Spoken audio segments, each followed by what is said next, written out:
cyiza mu mwese mukurikiye Isango Star TV. Akakanya ni saa 5 zuzuye neza nkuko indangakiganiro yabibabwiye. Rero n'umwanya w'ikiganiro ibitabona amateka rero n'umwanya wanyu kugira ngo duhe umwanya abanditsi abasomyi namwe ntabwo tuba twabibagiwe kugira ngo twumve kandi dusobanukirwe ingingo zimwe na zimwe tuba twagiye dutegura bitewe n'ibitabo cyangwa abanditsi twagiye dutumira. Uyu munsi rero ndi kumwe n'umwanditsi murabizi neza ko ku munsi w'ejo ubwo twizihizaga umunsi wo kwibohora kwa Afurika wari umunsi ukomeye ku banyafurika, wari umunsi nakita w'amateka huriranye n'ibihe bya covid. Ariko muri ibyo byose hari ibibazo Afurika yagiye ihura nabyo, ibibazo bitandukanye, yaba iby'inzara, yaba iby'amacakubiri, yaba iby'intambara z'urudaca, yaba n'ubwumvikane hagati y'abaturage n'abandi cyangwa se politike n'abaturage, abagize guverinoma n'abaturage. Ibyo byose hari ikibitera, hari impamvu abanyafurika bagifite imyumvire yo kumva ngo dutegereje abanyamahanga kugira ngo bagire icyo badukorera. Uyu munsi wa none rero hari byinshi abanyafurika nanone bamaze kugeraho. Muri ibyo byose bamaze kugeraho harimo n'abanditsi bakomeza kugenda bandika ibitabo bitandukanye, ibitabo bigenda byubaka abanyafurika kubera ibitekerezo bigiye birimo ndetse n'ibyo bagenda bakura ahandi hatandukanye. Uyu munsi ntabwo ndi yenyine mu kiganiro bitabo n'amateka, ndi kumwe n'umuntu abenshi mukunda gukurikira ku nkuta nkoranyambaga haba YouTube ndetse n'ahandi hose. Tugiye kubana mu kiganiro, ariko mbere yuko mwakira reka mbanze mubwire ko mushobora kudukurikira muciye kuri www.isangostar.rawa, mukadukurikira kuri Facebook, post yagezeho mushobora kureba ikiganiro tugiye kugira igitabo tugiye kuganiraho, maze ugatanga igitekerezo cy'igitabo nawe ushaka ko tuzaganiraho cyangwa se umwanditsi ushaka ko tuzakira. Rero ushobora kunyarukira kuri Facebook, Twitter ndetse na Instagram ukandikaho Isango Star, aho hose uratubona, hanyuma uduhe ibitekerezo byawe. Ushobora rero no kudukurikira aho uherereye hose, yaba no kuri YouTube nyuma y'iki kiganiro aho uza kuza kugisanga naho ni Isango Star, aho hose maragena mudukurikira. Rero reka twinjira mu kiganiro mbabwira uwo turiwe, uwo turi kumwe nawe. Yanditse ibitabo byinshi, ni rwiyemezamirimo, akora byinshi bitandukanye, harimo n'ubuvuga butumwa, avuga ubutumwa bwiza bw'abantu kugira ngo bakire umwami n'umukiza. Ariko nanone icyo ashyira imbere kurusha ibindi mu kwandika, harahagera akavuga ngo umunsi kwira ntanditse bisa nkaho ari uguta umwanya. Uyu munsi rero ndi kumwe na Apotre Mutabazi. Apotre Mutabazi rero n'umwanditsi, yanditse ibitabo bitandukanye bigera kuri 33. Ntabwo ari bose babasha kwandika ibi bitabo, ntabwo ari benshi babasha kwandika na 5 ngo babe bafite n'intumbero yo kongera kwandika ibindi, ariko we muri 33 amaze kwandika ubu. Hari n'ibindi byinshi ateganya gusohora. Yanditse rero ibitabo bivuga ku bukristu, ibitabo bivuga gufasha abantu, self development, yanditse ibitabo bivuga kuyobora, leadership, yanditse ibitabo bivuga kuri economy, yanditse ibitabo bivuga kuri politike. Uyu munsi wa none yatuzaniye ikivuga ku mibereho y'abantu n'uburyo bahindura imitekerereze. Nta kindi gitabo tugiye kuganiraho uyu munsi, ni igitabo yanditse cyitwa African Poverty is a Choice. Mu Kinyarwanda mutengerekereje ni abanyafurika gukena kwacu tubifitemo uruhare cyangwa twabyihisemo. Kubera icyo iyo umwanditsi yandika ndetse no kubona titre hari igihe bikunda kugora, ariko njye kwandika igitabo nari mfite ubutumwa. Abantu batajya bemera ko Imana ivuga ariko iravuga. Uretse ko iyo imaze kuvuga ntumva yuko tudashobora no gukoresha ubushobozi bwacu cyangwa se ubwenge Imana yaduhaye, kuko icyo yari yambwiye nari nayibajije ikibazo kiri clear nkuko ubaza umuntu nkuko nakubaza uko twicaranye. Ndayibaza ngo kubera icyo Afurika ikennye, ese iriho umuvumo. Nari nasomye ahantu kuri Facebook mbona umuntu ari kuzana sinzi umuntu wari kuzana, ariko yari umuzungu gutya, agerageza kuguhuza Afrika n'ibintu bya Kayini muri Bibiliya wavumwe. Ariko nge nariyo nkasanga Afrika yaturutse kwitwa Hamu, kuko buriya Nowa yari afite abana 3 ari bo babyaye isi yose. Afrika ikomoka kwitwa Hamu, Aziya ikomoka kwitwa Shem, Uburayi na Amerika bikomoka kwitwa Jafet. Ndetse niyo urebye mu buhanuzi Nowa yari yagize ubwo yari yasinze ngo Hama kaza kamubona yambaye ubusa, agasohoka kajya kubibwira abakuru be Jafet na Shem. Ubwo nubishyira muri context y'uyu munsi, iyo muri Afrika abaturage babona ngo president atayobora neza, uretse ko nge abapresident b'Afrika nkunda kubita ngo they are the real victims of African ignorance. Abapresident nibo bantu mbese nabita gute bahagowe, kuko ikibazo cy'ubukene bwa Afrika nidukomeza kugishakira mu president n'abapolitisi ba Afrika turibeshya cyane, kandi ari bo bari ku ruhembe. abanyafurika bakunda kuvuga ngo reka manze ndagize icyo navugaga. Yes. Bagiye kurega donc ngo asanze ngo sekuru yambaye ise yambaye ubusa nkaho yakemuye ikibazo ajya kubwira Japhet abanyaburayi n'abanyamerika na Shem abanyaziya. Ngo Afrika wagira ngo sinzi indwara barwaye iyo ikibazo kivutse bagomba kujya kureba abo babwira muri Aziya China, bagomba kujya kureba abo babwira mu Burayi, bagomba kujya kureba abo babwira muri Amerika. Wagira none se abo muri Amerika be bagize ibibazo ko bataza kubikemurira iwacu, ko bataza kutugisha inama, ko bataza kuvuga ngo tubyinjiremo. Oya ibyo nagasuzuguro. None se ingo za Kibagabaga zifite ubushobozi wenda zite n'abadokiteri bize ku cyurugo rwo muri mvyo rutagira ikibazo ngo ruze kubwira umugabo wa Kibagabaga ngo vayo dukemurira ikibazo, nubwo ari abakene ariko baricara bakikemurira ikibazo cyabo. Uti rero gukena kwacu none zamahita. Rero icyo gihe mbajije Imana yarambwiye iti narayibaje ngo gukena kwa Afrika no umuvumo yavumwe ntacyo twabikoraho, kuba ihatswe n'abazungu, kuba abazungu bayigaragaza gati ni ikintu abanyafrika bagomba kubana nacyo iteka ryose, cyangwa se ni ikintu Imana yagennye nk'Imana. Ndabyibuka icyo gihe ijwi ryarambwiye narimenyereye yuko mu mpano ngira niyo mbajije Imana ikibazo nk'icyo ntegereza ko nzagira nk'inzozi, nkunda kugira impano y'inzozi. Ariko icyo gihe nsubirije aho ngaho sur place nari mu rusengero rw'abantu bita kuri ADPR ya Ibyumba, nagiyeyo mu mibyizi yo kuwa kane, nagiye gusenga bisanzwe mu mibyizi ko nari ndi mu karuhuko gutya kuko hari igihe mba nafashe igihe cyo kugira ngo meshyire ubwenge kugenda uhutse, ariko muri icyo gihe sinabura gusenga. Rero icyo gihe numva ijwi rirambwiye ngo ntabwo yambwiye Afrika, nayibaje Afrika ntiyambwira Afrika, iryo jwi rirambwira ngo poor countries are not cursed, they are poor minded. Iryo gusa ibindi biri mu gitabo rero ubwo na developye nkuye aho ngaho. Donc ibihugu bikeneye aho biva bikagera ntago ari Imana yaba yarabihitiyemo gukena cyangwa bari umuvumo byashyizwe, ahubwo baba bafite ibitekerezo biri hasi bikeneye. Ibyo ngibyo rero umunyafrika ujya kumubwira uruhare rwe mu bukene bwa Afrika ukabona ararakaye. Wamubwira uruhare rwe mu gukena kwa Afrika, umwe agahita akubwira ati naba president babi, uwa kabiri agahita akubwira ngo naba koloni, cyangwa se bavuga ngo naba president babi, aba president nabo bakatangira kwitakana abazungu.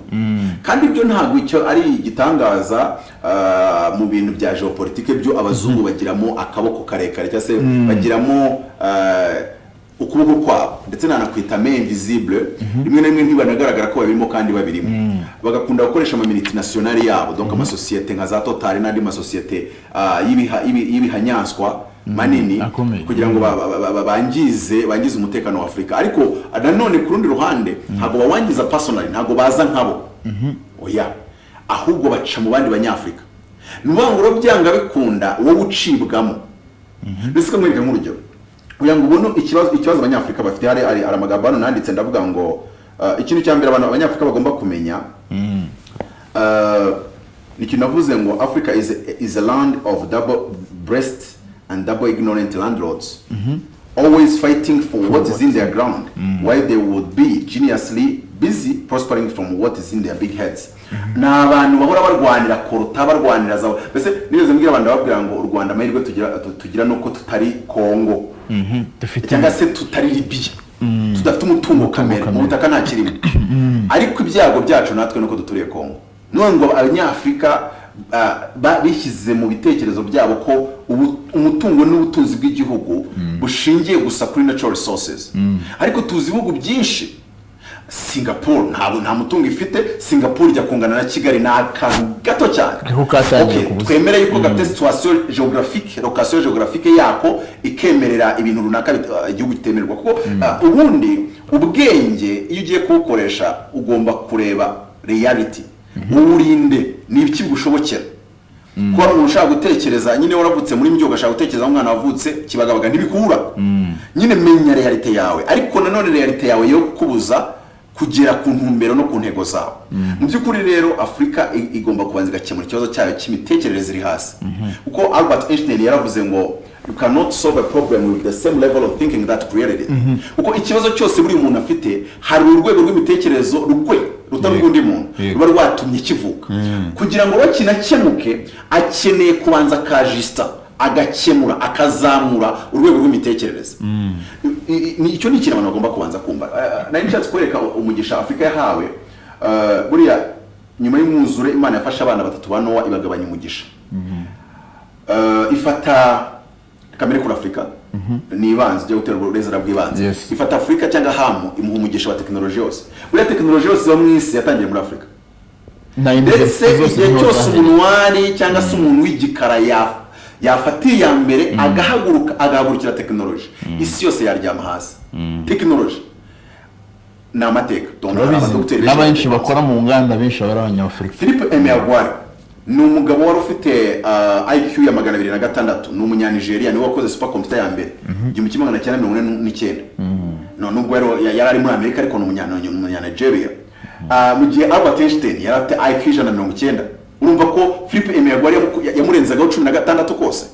Ariko hari ukuntu abantu hari kugirana IQ nini ariko ntiwigirire icyizere muri uko ibintu wabikora.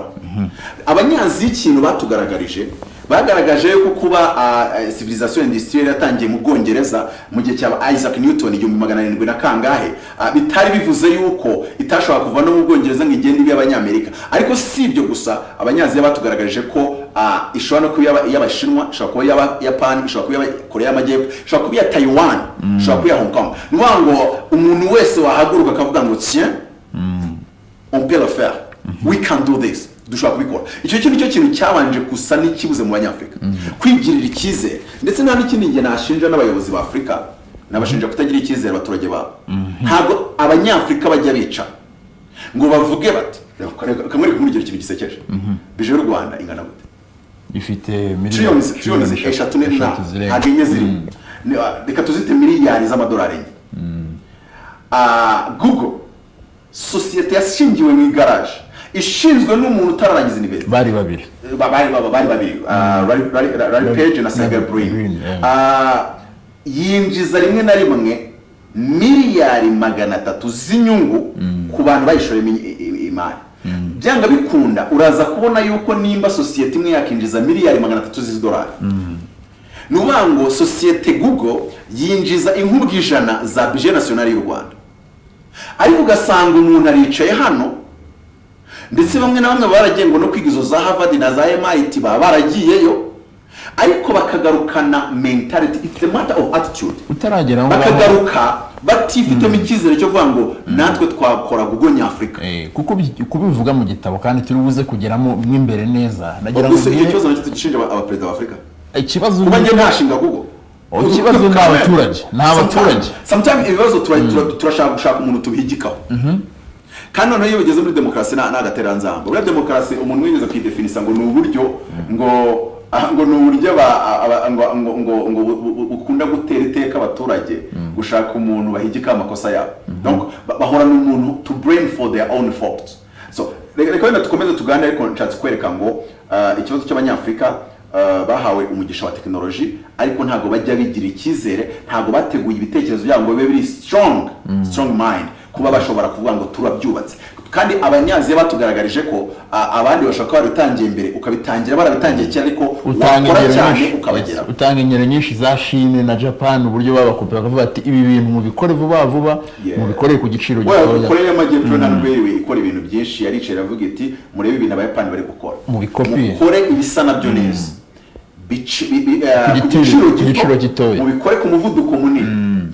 Nigeze nandika muri kitabo nandika ngo who is a genius, ubundi si umuhanga niki, kuko nje ubundi ukene bwa Afrika bwose pourcentage nini gishinza regeni de l'Afrique, kuko n'umundi twinjiye mu gitabo n'abahanga. Yes, nibo kibazo dufite.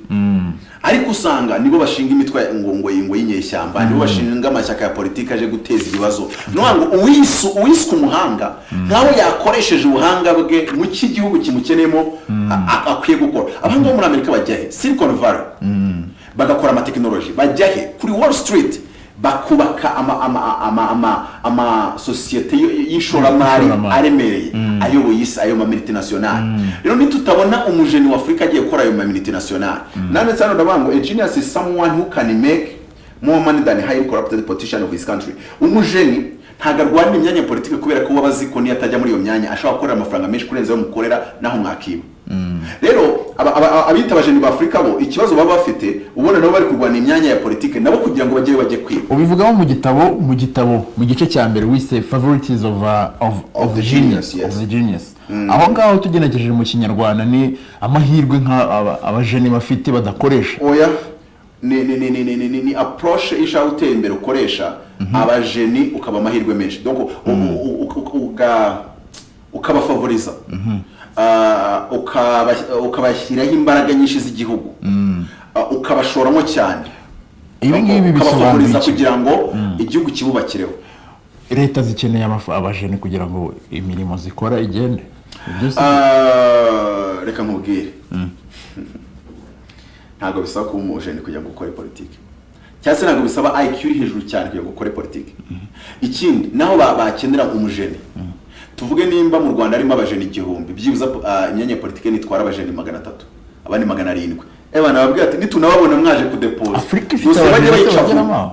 Afrika yabifite abajeni bagera ku Afrika igira abajeni benshi barenza abazungu nimba icyo twita IQ donc IQ the ability of the brain byanga bikunda nuko gusa abantu barayigira ariko kwakunda avukiye mu gahinda avukiye mu bukene birwa barwana ikijumba kimwe noneho rimwe na rimwe ntanamenye ko ubwo buhanga buri murimo nk'uyu Philippe Emeagwari harantu ari gukurira rimwe na rimwe akazapfa asunika ingorofani atanazi ko bwa bushobozi ubwonko bwe bufite bushobora gukora ibitangaza mu isi. Hato bwomwe bishobora kuba twitiranya abajeni n'abantu bashobora kuba bashobora gukora ibintu bisanzwe. Urugero ndaruguha nawe warabyanikiye mu gitabo cyawe utanga urugero rw'umunya Nigeria wakoze indege ariko indege ntoya cyane mu by'ukuri iriya ntiyatwara abantu ntiyatwara ibikoresho yari cyari nk'igikinisho ariko mutangaho urugero batangaho urugero nagaragaje yuko afite IQ iri hejuru ariko ubuhanga bwe abukoresha nabi kuko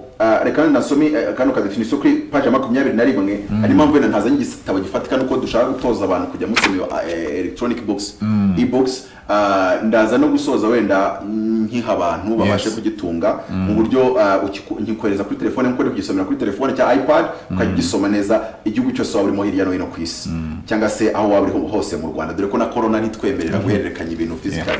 Nanditse ndavuga a genius is someone who can produce out of his brain a product and sell it to more of one nation. In more than one nation. Ariko hano ndaza kongera ikintu kivuga ngo and sell more quantity in foreign countries more than his country.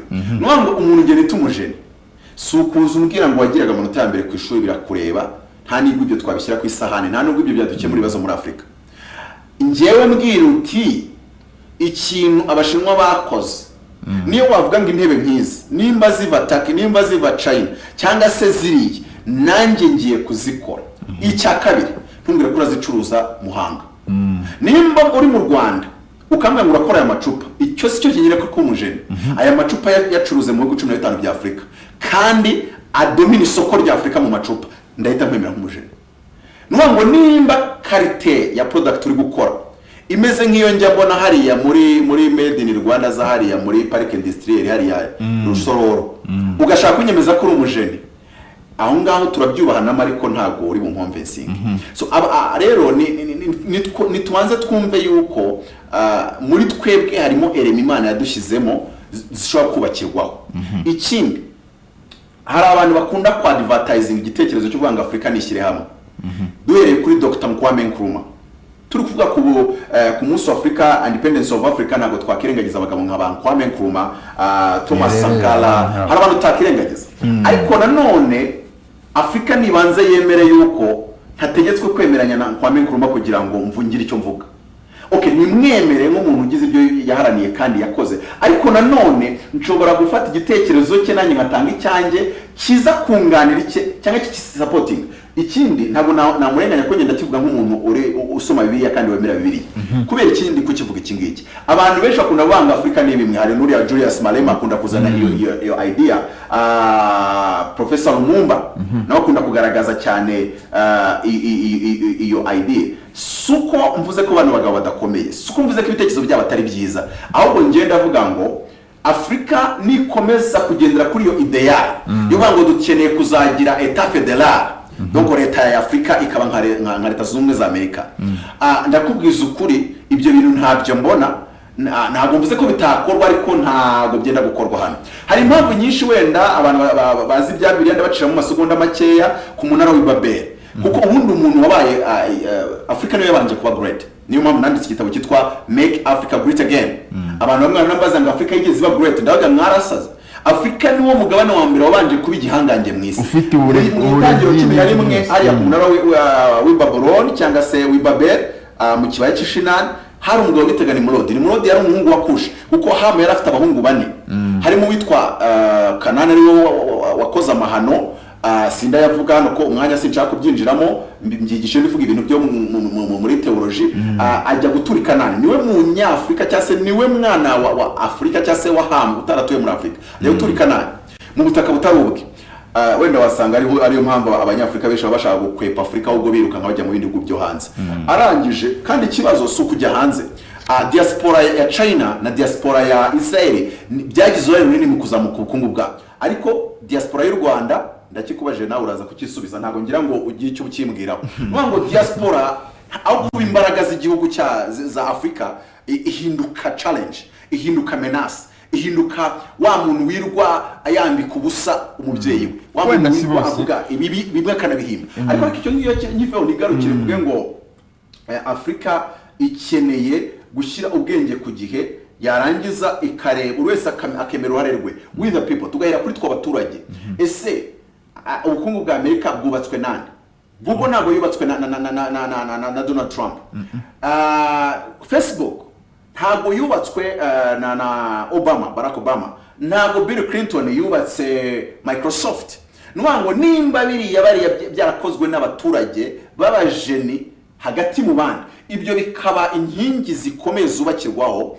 Kubera iki twebwe ibyacu byose dushaka kubibaza nyakubahwa umuyobozi? Kubera iki twumva yuko ibibazo bihari tw'abaturage tudafite uruhare muri byo? Turashaka gusa kureba intege nke ziri mu buyobozi n'imiyoborere.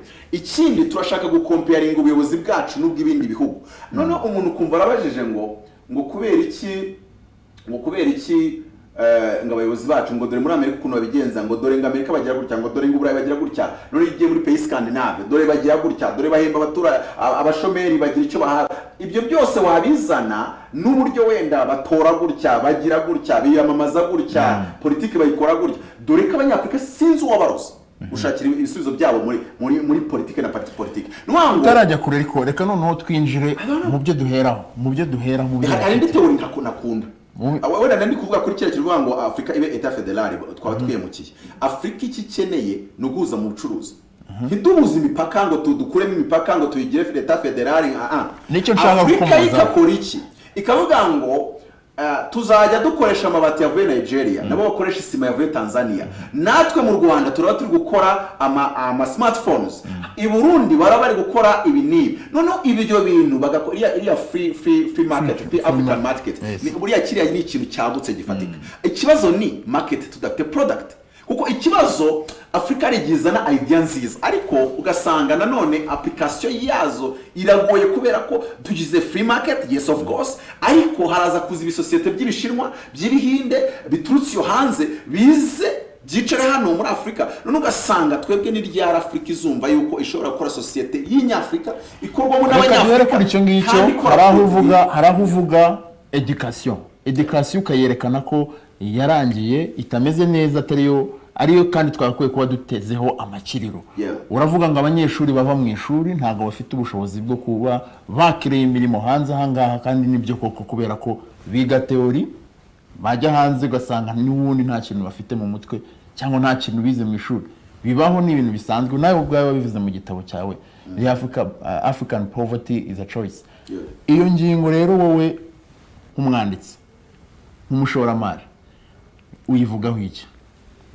Ikintu cya mbere nuko ikibazo cyose gihari, ikintu entrepreneur kwigisha. Yako nakoze entrepreneur kuva ku myaka 19. Ikintu cya mbere wiga nk'umu-entrepreneur nuko ikibazo cyose aba ari business. Icyo ni cya mbere. Icyo ni cya mbere wiga. Nimba hari ikibazo ukaba ushobora kuzana igisubizo cyacyo wacuruza. Icya kabiri, nuko iyo hari ikibazo haba hari n'igisubizo. Icyo ni ihame, none igikurikiraho muricara mugatekereza. Ariko Afurika hari ibintu bya mbere igomba kubanza igakura mu mitekerereze, kuko hari ukuntu ubona abantu batari mature enough in the way they think. Ukabona umuntu biramugoye gutekereza ikintu gifatika cyatanga iterambere rirambye. Nari kuvuga nk'uko bintu abantu abanyafrika bagomba kwikuramo, harimo n'ikindi kintu nakunze kubona abanyapolitike cyane cyane b'abazungu bakunda gushyira imbere, kuko rimwe na rimwe iyo ducunze nabi, kuko Imana yarahaye umugisha bene Yafeti wa philosophy, buri abanyaburayi n'abanyamerika Imana yabahaye umugisha wo gutekereza. Niyo mpamvu usanga amateori yose ya philosophy n'amateori yose ya wenda tuvuge demokrasi, uretse ko yatangiye muri Afrika nyine ko mvuga Afrika niyo yatangiye demokrasi, ariko teori zayo zanditswe n'abagiriki. Demokrasi kuvuga ko yatangiwe n'abanyafrika yatangiriye muri na Nimrod mu itangiro 11 ubwo bakaga umunara, nabonaga akoresha leadership style yitwa demokrasi, kubera ko yariciraga bakicara ngo bakemeza ngo twubake muri kingdom cyangwa se monarchy. Ntago umwami azaga abwira abaturage ngo nimuze twubake. Umwami aravuga ngo mbese abitangamo nk'itegeko. Ariko urabona yuko kubera ko barafite style ikoze nka demokrasi, indimi zabo zaratandukanye, ngo umwamanuka epfo undamanuka ruguru. Mu bwami ntago umwami mwamugenda, kuko we akoresha ikintu kimeze nk'igitugu. So umwami ibyo avuze biba ari itegeko. Umwami atavuze ngo duhagarike kubaka, ko mwatandukanyije indimi yababwira ngo mushaka abasemura muca amarenga ariko mwubake. Ariko hariya byasabaga ubwumvikane kugira ngo bagire ikintu bakora. Bigaragara yuko Nimrod ari we watangije demokrasi. Nimrod yari umuhungu wa Kushi ni umuhungu wa Hamu. Hamu yari afite ari we wabyaye Afrika, cyangwa se ari we Afrika, kuko hari n'igihe biri koresha ijambo Hamu iri kuvuga Afrika. Yari afite umuhungu bita Canaan, ifite umuhungu witwa Kush ari we Ethiopia, ifite umuhungu witwa Put ari we Libya, ari nawe wabyaye abandi banyafrika. Buri abanyafrika bose na Libya bakomoka hamwe.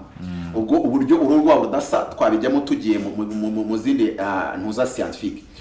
Noneho akaba n'uwitwa Misraim ari byo biva ijambo Misiri. Ni ukuvuga ngo abo bari bo bahungu bane ba Hamu. Rero ahanga ndashaka kuvuga iki, Kush nka Ethiopia abyara umuhungu bita Nimrod umuntu wa mbere w'igihangange mu isi, cyangwa umwami wa mbere w'igihangange mu isi, kandi umwami w'igihangange yabaga nayoboye igihugu cy'igihangange mu gihe cy'ubwami. Bivuze ngo tugomba kutracinga amateka ya Afrika tudahereye ku myaka 400 y'ubucakara. Amateka ya Afrika amanuka iyo hepfo before Jesus imyaka ibihumbi n'ibihumbi. Noneho tukareba tukavuga ngo hari ikigaragaza ko piramide ubwo zubakagwa mu Bufaransa cyangwa se mu Burayi bari bakirya ibyatsi, inzara yarabishe bameze nabi. Rero bavuye aho ngaho iyo ngiyo bate kugira ngo bubake ubukungu bubatse uyu munsi. Baratwibye, none se natwe dufite kujya kwiba abandi kugira ngo twubake ubukungu bwacu? Oya, twebwe abanyafrika tugomba kuba gentlemen, tugomba kubwubaka with dignity, tugomba kubwubakana icyubahiro cyacu nk'abanyafrika. Ariko tuzabikora dute? Ikibazo ahubwo Afrika buri ifite kurenza abanyapolitiki.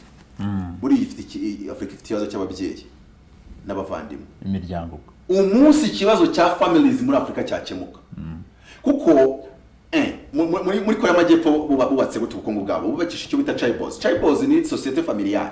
Samsung buri abari Byuchungil na famille cyoza abandi bakagenda bashoramo. Ni ukuvuga ngo Afrika natwe dukeneye kubona famille ishobora gukora société, ibintu by'iyo société bikajya mu isi yose. Sinzi nimba Dangote afite product nkuko mbona Samsung product ziri mu isi yose, ziri guhangana na za Apple, ziri guhangana na za nandi mamarike mu Burayi, ndetse bari no gutinya iyo brand kiri kubatwara isoko. Sinzi nimba Dangote adacuruza muri Nigeria gusa ngamanuke no mu Rwanda, ko urabizi ko no muri Simerwa manza afitemo imigabane Dangote. Kuko urabona Africa ikeneye kuvuga ngo who is a genius, I can develop a product from my brain and I can sell it to the whole world. Ese nshobora gukora produit nagurisha ku isi yose. Nushaka ibari kirida ariko wayigurisha ku isi yose. Nishaka ibari plastic wayigurisha ku isi yose. Ndabyibuka umunsi umwe dufite uruganda rwitwa Mironko Plastic Industries. Rurazwi. Rukora ibikombe abanyarwanda barabikunda, baravuga ati ni hatari. Ariko nari nyeneye kubona iriya Mironko hazamo abandi bashora mari na leta ikamenamo 80% y'ibikopo bikoreshwa muri Afurika bikaba ari ibya mirongo plastic. Noneho twagera no ku kindi kintu itexiro nubwo twari dukeneye kugera kuri iyo level kandi ibyo ngibyo birubakwa biraharanirwa. Ibyo ni ibintu abantu bavunikira. Reka mubwire uburyo abanyapolitike najya mbashinja. Nshobora kukutaha urutonde rw'abantu barenga 100 magana 200 nababona bagize stroke bagapfa tukabashyingura bazize guturika k'ubwonko bakora muri leta muri za politiki. Umuntu akaba ari gukora mu mihigo n'iki kubera pressure ariho cyangwa se kubera akazi kenshi akabastinga. Wabonye umuntu ugira stroke ari muri secteur privé ari bangahe na bafite amakredi byabagoye.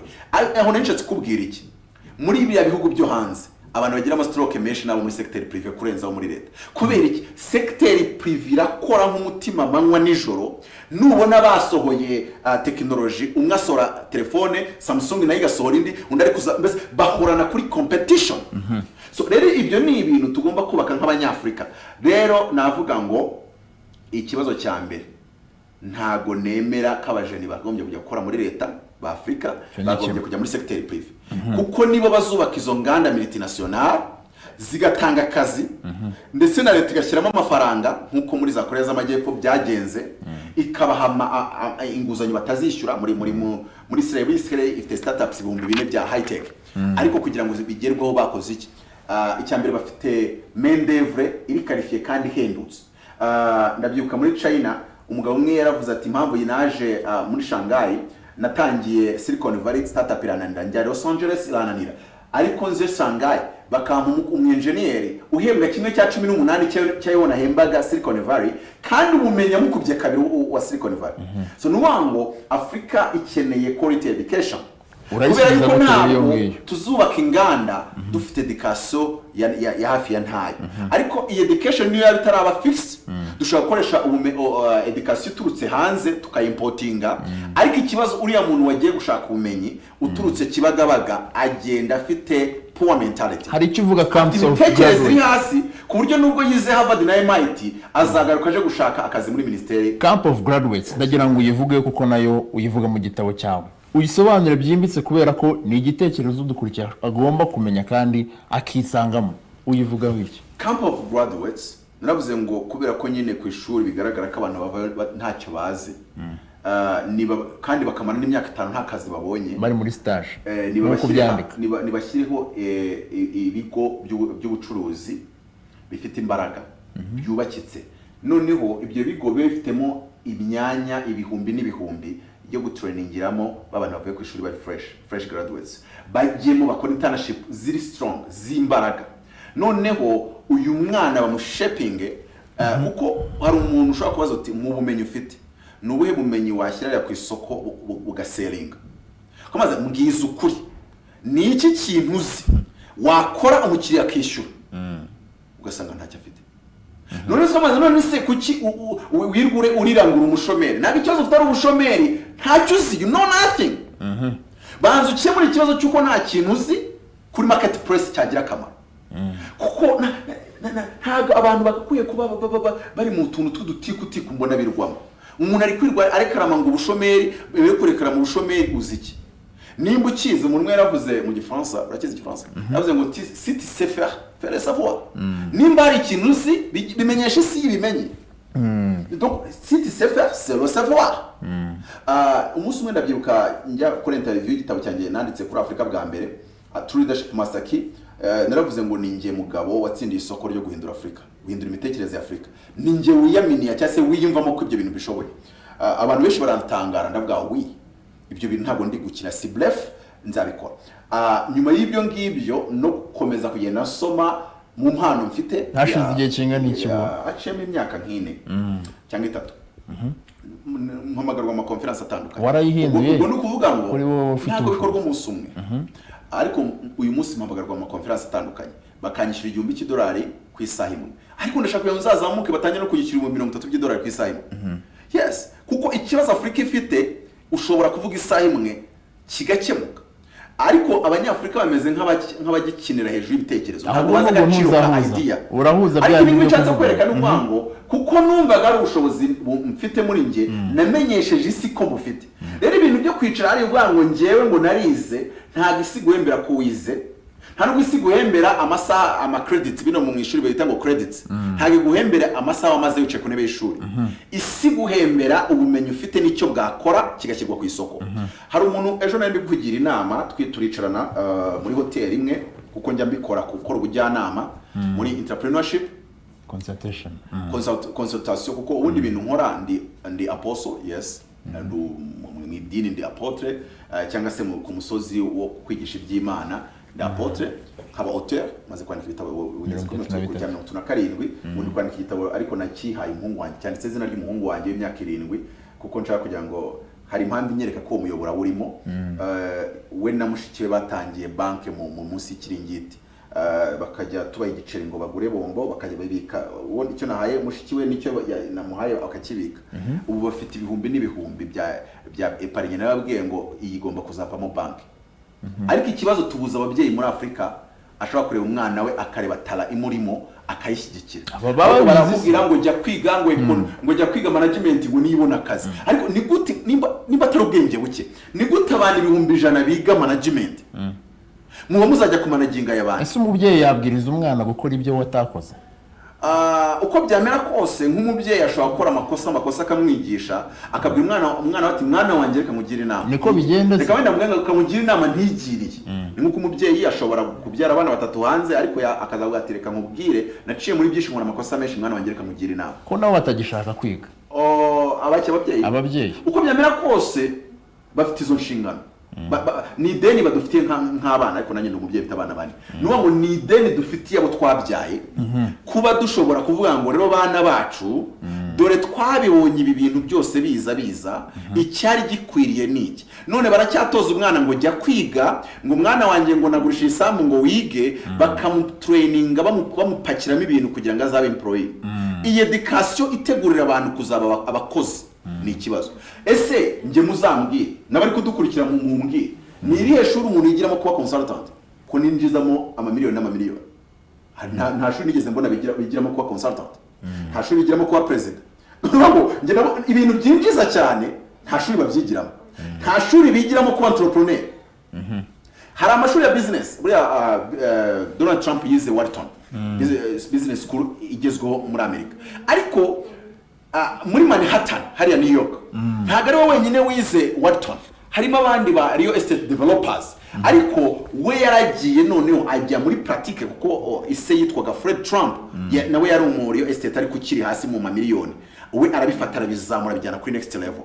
So birakenewe rero kugira ngo ababyeyi twumve ko kuba warabyaye abana atari kugira ngo uzabashyingire gusa birangirira aho ubaye imitungo bayirwaniremo, ahubwo no kugira ngo hagire ikintu uyu muryango ukora, ndetse n'abana bakibonemo bacyubake, ndetse n'abandi bantu bashoremo, ariko cyubakiye kuri uyu muryango. Uyu muryango n'umwana n'umwuzukuru azavuka avuga ngo ngomba kwiga kugira ngo nzateze imbere uruganda rwa sogokuru, zino za Fiat, zino za Daihatsu, ibi byose niko byubatse. Ibintu uko ibintu byakubatswe mu isi biragaragara, bisiga trace. There is the foot stamps, cyangwa se they leave the clue, basigaza ibimenyetso by'uko ibintu byubakwa. Ariko twe tuba twibereye mu bindi bintu, tuba dushyize amaso ku bindi bintu. Navuze ngo hari abakintu abazungu nshaka kuzajya gukora iyo conference nagiyeyo, bakaza bakicara bakambwira aho bagikwiye, cyangwa se impamvu bacyamamaza cyane mu Banyafurika, bango nta development yabaho, nta demokarasi. Ubwo icyo gihe ushatse kumbwira ko China itazi kiba mwisi, ushatse kumbwira ko Singapore utazi ko yatangiye, ushatse kumbwira yuko muri 1962 General Park Chung-hee yazamuye Korea y'Amajyepfo akoresheje la pire demokarasi. Ndetse nanavuga ngo iyo abantu bafite mu mutwe hafi ya ntaho, bafite ibitekerezo biri hasi, the majority of the people, kurabona democracy is the power of the people by the people for the people. Ni nkaho twabanga it's the kingdom where the people are the king, and here you are the people are narrow-minded, simple-minded, poor-minded. Ubwo byabaye 80-20 kuba 20-8, kuko demokrasi yagakwiye kuba ifite abaturage bafite 80%, abibindi byose amabwiriza n'ibiki bifite 20%. Nicyo ushatse kuvuga. Icyo cyakubwira n'iki ngiki ni kivuga ngo nufata abaturage bafite imitekerereze iri hasi, babyara abana 12 badashobora kugura mituwere, bafite ukuntu birirwa barwanira ikijumba kubera ko nyine bo ubwabo ntago bafata responsibility, y'ubuzima bwabo n'igihugu cyabo, aba bantu badashoboye kwitekerereza ukabaturamo demokarasi itatekerejweho, ahubwo izabyara ibintu uzikoreza amaboko abiri. Ni ukuvuga ngo rero biriya bihugu ukuntu byazamutse byashyize imbere development, birangije uko development igenda iza na demokarasi ikagenda yiyubaka, byagiye byubakanwa direct. Ariko abazungu barashaka kudushuka ngo fata Kongo kubitemo demokarasi 100%, n'abanyamerika ntabwo bafite demokarasi 100%, kuko buriya bafite iyo twita fraud democracy. Fraud democracy bivuze ngo ubundi za demokarasi piru zisanga muri za pays Scandinave. Muri Amerika bafite icyo twita oligarchy. Oligarchy ni ubutegetsi bw'abakire, le pouvoir des riches, power of the rich. Bakayi-kombina n'icyo twita aristocracy. Aristocracy is the power of the elites. Nuwango ni ubutegetsi bushingiye ku bantu b'abajene. Noneho bagafata oligarchy, oligarchy ikihuza imbaraga na aristocracy, barangiza bakabishyira agakingizo ka demokarasi. Bo bakaba bari smart enough yo gutuma bigaragara nka demokarasi nubwo yabatariye. Iyo Kennedy atangiye kwivanga muri deal z'abakire araraswa. Muri iyi minsi ntabwo barasa perezida wabo, bafite ukundi kuntu babigenza, kuko bamaze kubona yuko burya perezida n'umuntu ukomeye aba ari ibyirato by'igihugu, rimwe na rimwe niyo yaba nk'umusazi si byiza karaswa nyine, cyangwa se si byiza ko icyubahiro gihorana. Ni ngombwa ko icyubahiro gihorana, akomeza kuba image y'igihugu. Ariko nshatse kwereka yuko iyo ushatse gukora ku mafaranga y'abakire, iyo ushatse kuvuga ngo ngurumva ngo tuzamura imisoro y'abakire, hari igihe muri Amerika bitaguhira, amugenda mu bindi bihugu bishobora gukunda. Aho ngaho nshatse kwereka iki, democracy ntago ari cyo cyambere abanyafrika bakeneye. Ngiye ndikuvuga nkanjye Mutabazi nk'umwanditsi, sinikuvuga nk'umunyapolitike, kuko hari igihe umunyapolitike yanavuga ati duteje abantu. Ngiye ntabwo naje hano kubavugira no kubateza abantu no kutabateza, ahubwo reka nkubaza, Haiti igenderwa kuri demokarasi, ariko wakubwira ngo ndakujyana China Beijing, cyangwa se ndakujyana Haiti, mu bitwaye hazame iri jambo kujya mu Bushinwa, kujya muri China Beijing. Urabizi neza yuko China ifite parti communiste niyo yonyine iyobora. Urabizi neza ko China iyo ufite company irimo abantu 50, parti communiste izanamo umuntu umwe wayo. China iyo ufite uruganda rufite abantu 500 b'abakozi, izanamo biro yose ya parti communiste. Aho ngaho nshatse kwereka abantu ngo Afrika icyo mbere dukeneye si freedom of speech, icya mbere dukeneye ni umugati wo gushyira ku meza, what to put on our tables. Reka nkubwire, unzani envelope kambira uti envelope ibintu byanditsemo niyo yabanditswe n'Imana, ari envelope ebyiri zanditswe n'Imana kandi Imana ndayizera. Bango ibitekerezo birimo byapuritse mu myaka 2 cyangwa 1, abanyafrika mwese mwamufite demokarasi ku by'abanyamerika inshuro 10. Ushatse kuvuga icyo ukambira uti nje mfite technique nanditse muri envelope ku buryo uyikoresheje yazana demokarasi 100% muri Afrika. Nibibazo nizi ntambara sijuwe nibibazo ahari sinzi, none ukamina envelope ukavuga ngo iyi envelope yo rero uyifunguye bigashyirwa mu bikorwa.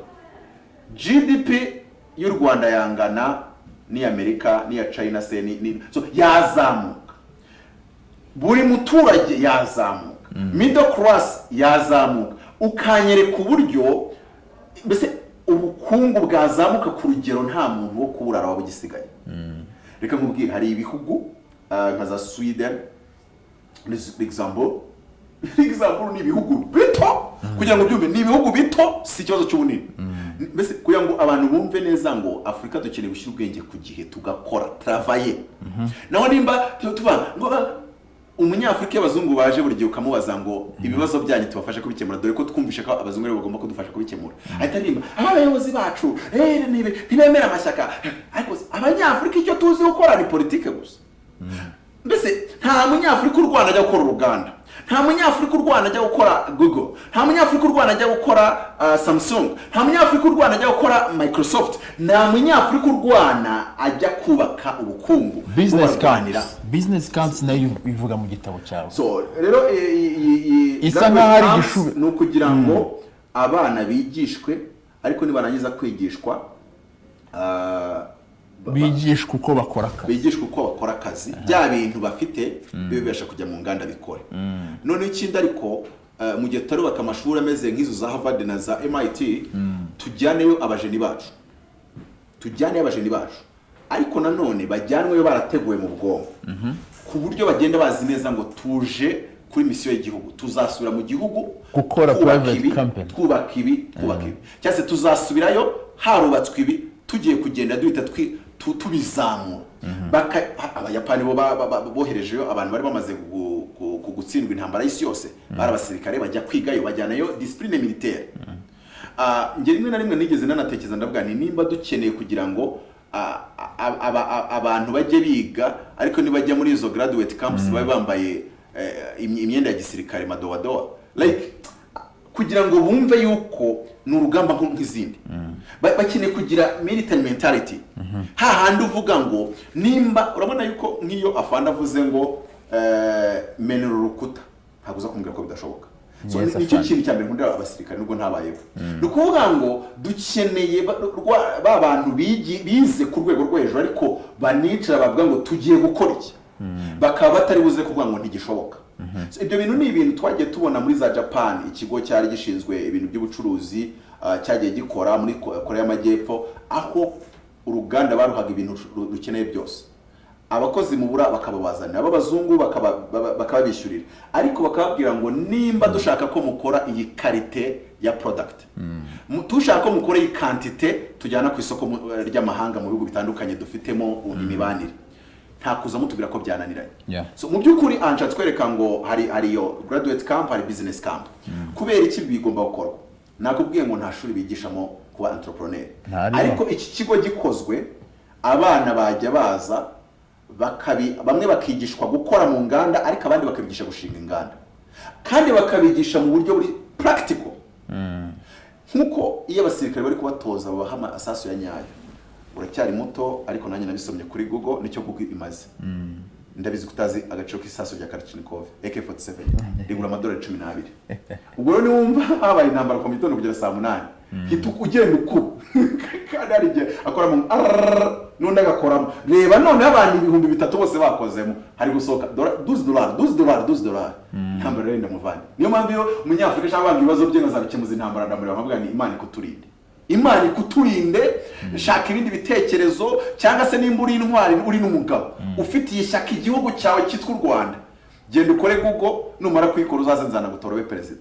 Ariko uraho gusura uwo gusakuza ibyo kutuzanira gusa ni ibintu bidafite aho bituganisha. Katuvuge ku cyanyuma wanditse mu gitabo cyawe. Ariko kuvuga ngo nimba umusirikare w'umutozo bakoresheje the real bullet, kubera iki tutafata amafaranga ngo tuyashyire muri icyo kigo, abana batozwe, hakorwa academy ko gutegura les entrepreneurs, les futurs entrepreneurs, business camps ishobora kurira. Kuko ababyeyi b'iyi minsi bo baragaragara, nanjye data yari umucuruzi ukomeye, baragaragara ko adashaka kwigisha uburyo umuntu aba umucuruzi. Ikindi nakubwira ati nanjye nahirwaje irwanewe, nakwishyuriye kwanza amashuri ahenze, azif kunyishyurira amashuri ahenze byakaye bingira umucuruzi kandi wabizi ko atabyigiye mu ishuri. Ababyeyi nabo bisubireho. Inzara iratwica. Abanyafrika hari ingingo washyize mu gitabo cyavuga ngo food for everyone, ariko nanone turashonje, turanabyemera. Kubera iki urumva biruze gushoboka gute ko dushobora gukora ariko tujyanye na yanzara yacu? Umugabo bita Thomas Sankara wayoboye imyaka 4, yabashe gufata imyaka 4, igihugu cyahoraga gishonje kijya gushaka ibyo kurya mu bihugu bituranye, cyitwaga Apavokta. Arangije cyariswe n'abazungu, arangije araza agihindura izina kita Burkina Faso, cyangwa se the upright people, cyangwa se abagabo bari integre, le pays des hommes intègres. Arangije yiheraho agaragaza integrity, agaragaza ko imvuga ariyo ngiro, ariko nanone bashaka uburyo bw'imihingire bakoresha ku buryo ibiryo babisaguriraga ibindi bihugu. Ntabwo uzanyumvisha ko u Rwanda rufite ubutaka bw'umwimerere burimo ifumbire y'umwimerere. Ntabwo uzanyumvisha yuko tutahinga ngo twihaze mu biribwa, tunagira ibiribwa tujyana muri Amerika, muri Aziya n'ahandi, mu gihe Israel ifite umucanga gusa, yuzuye umucanga, ihinga muri uwo mucanga, mu ijambo riri muri Bibiliya rivuga ngo nzatembesha imigezi mu kidaturwa na bugingo n'ubu nta Imana yatembeshayo, ahubwo bo baragiye bagendera muri iryo jambo bazamura irigasiyo mu misozi no mu butayu bwabo, bafata amazi ya Nili. Ayo mazi ya Nili avana muri Nyabarongo, Nyabarongo bakagenda bakajya kuyafata bakayazamura mu mucanga wabo, bagahinga imboga, bagahinga zino fruit, njya nzibona n'ibyumba zaturutse Israel. Ibi byose bigaragaza ngo babasheni bacu bari. Ese ko bose bagiye kwirunda muri leta bimeze bite? Bagomba kandi reka kamwereke leta ntago ari igomba kuduha ibisubizo. Nge nta na rimwe nigeze nizera mu bisubizo bya leta. Hari imirongo yashyiraho, hari policies yashyiraho, ariko nge nizera muri private sector ifungutse icyo gukora. Iterambere rya Amerika ryizera muri Silicon Valley, ntago ari White House. Ryizera kuri Wall Street, ntago ari White House. Iterambere na politiki igira uruhare rwayo, ariko yo yonyine nkayo. Navuga urugero, ufashe abanyarwanda ukaba expandinga, ukababyibushya, ukabagira benshi, bakaba miliyoni 400, ukabajyana muri Amerika, ugafata abaturage bo muri Silicon Valley ukabazana ukabashyira mu Rwanda, wenda n'abandi bantu selectively ugize. Mu myaka 5 Rwanda rwaba rufite ama startups ya high tech, mu myaka 5 rwaba Silicon Wall Street yari mu Kihani Kigali, mu myaka 5 abantu bajya baza kurangura amateknoloji hano mu Rwanda, mu myaka 5 u Rwanda rwaba ruri gutera inkunga ibihugu bya Afrika, mu myaka 50 rwaba ruri gutera inkunga Amerika. Abantu rero nibabanze bumve yuko it's all about the people. Na ibintu byo kuzo tundikanya ibintu, nta na rimwe perezida yazamuye igihugu ngo haraho yakigeza n'atakigeza. Kuko reka mubwire, ahantu umuperezida yageze igihugu naho His Excellency Paul Kagame yakigejeje. Aho atazakigeza ntuzateganye ko umuperezida yacyageze, kuko ari mu perezida beza baba ku isi mu bijyanye n'iterambere. Rero iyi bisigaye nuko njyewe wowe uriya muturage wahariya hasi yisobanukirwa, akumva imbaraga zimurimo, akumva the power of an idea, yarangiza abantu bakagira unity, itari bya bindi by'amagambo by'amatiko, bakagira ngo nje nawe turi kubona twakubaka uruganda, twebwe barindwi turi kubona twabikora, tugashyira hamwe imbaraga, abantu bakubaka character yabo. Kuko abantu babiri bakora agasosiyete kakiri muri miliyoni 15 kumva mu mwe yari yundi, ubwo si cyo gihe Sergey Brin na Larry Page, Microsoft na Bill Gates na nuriya Paul Allen ko batarwanye, ko batashwanye, bashize hamwe. No, ugeze no kumwe ngo food for everyone. Kuba abanyafrika bashonje tugomba kwitekerezaho, kuko biteye isoni, biteye nagaye. Nta n'uwizeye ushonje. Icya kabiri buriya nubona ahantu hari abashonje uzajya umenya ko intambara ari ejo bundi. Kuko ngiye umuntu ariko ngo intambara ntiyaba mu gihugu, nyabanza nkamubaza ngo hari abantu bashonje iwawe, kugira ngo nabone ko abanyapolitike baba babizi neza. Hari definition nakoze yitwa politike. Nimba utazi Igifaransa urihangana nkwigishirize hano. Abadukurikiye ahubwo turi francophone, kutamenya Igifaransa ni icyaha mu gake, ni icyaha kidahanirwa. Nanditse definition ya politique ndabangora: politique sera dit possible pour faire avancer un peuple, surtout sur le plan économique, sans toutefois laisser aucune derrière. Ngo politique ni nk'umwuga cyangwa se isomo ry'ibishoboka ari possible, ko abantu benshi bakunda gushaka kuyobora dari deyari, igihugu ntabwo bakiyoboresha deyari. Niyo mpamvu nkunda kubwira ngo abanyafrika bayobore nk'Amerika endeza.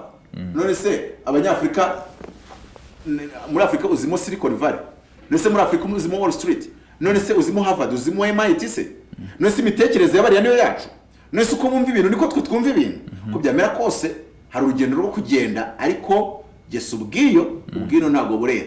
Ntago turi ufate igihugu ngo tucyobore nk'ikindi. Ndakubwiza ukuri nawe nsubiza ikibazo. Marine zo nyabwo gurazize Marine.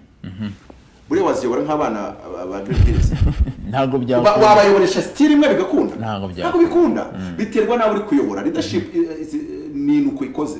None ndavuga ngo rero ni umwuga, ni isomo, ni uburyo bw'imikorere buganisha kukuzamura, ariko ni yewe bita the father of Singapore, we yabyise ngo kuzamura the majority of the people of the population. Nuvuga ngo mu buryo bw'ubukungu, nimba utabasha kuzamura la majorité abenshi cyangwa se umubare munini pourcentage nini mu gihugu mu buryo bw'ubukungu. China yabikoze te nubwo wenda bavuga ngo nta gifite demokarasi. Iriya parti communiste cyangwa se ubuyobozi bwari buriho bwazamuye miliyoni 842 bwahaye uruhare abacuruza miliyoni 842 mu myaka 10 bari babavanye munsi y'umurongo w'ubukene. Burya iyo tuvuga mu bukene banki mondiale ivuga umuntu utarya idolari n'igice ku munsi. Noneho barabazamura miliyoni 842 mu myaka 10 yonyine. Barazizamura zibasha kugeza ku idolari 1.9 binarenga 1.9 rigera kuri 1.9. Nwango iki gihe iki gihugu nta ntambara izabamo uretse ikikunda kwitwa Tiananmen cyabaye mu cyo. Apotre reka dusoze kubera ko iminota ntago yaza kutwemerera, ahubwo uzasoma iki gitabo muri sentence cyangwa muri paragraphe ntoya mu magambo makeya kugira ngo yifuze no kongera kugisoma, kubera ko urumva harimo ibitekerezo byinshi byubaka kandi bihindura imitekerereze. Uzasoma iki gitabo cyangwa uwagisomye niki wumvaga wowe yakura? Ikintu cyambere agomba gukuramo no kwemera uruhare rwe. Nkunda kubwira abantu ngo let's face our reality fearlessly. That is poverty nk'abanyafrika. Reka twemere uruhare rwa buri muntu. Ndakoresha filozofi y'umuhungu yarayaga mu gatoya ubwo genocide yakorewe abayahudi y'abagaba mu Italien Emmanuel Levina. Yaravuze ngo nous sommes tous coupables de tout. Moi plus que les autres.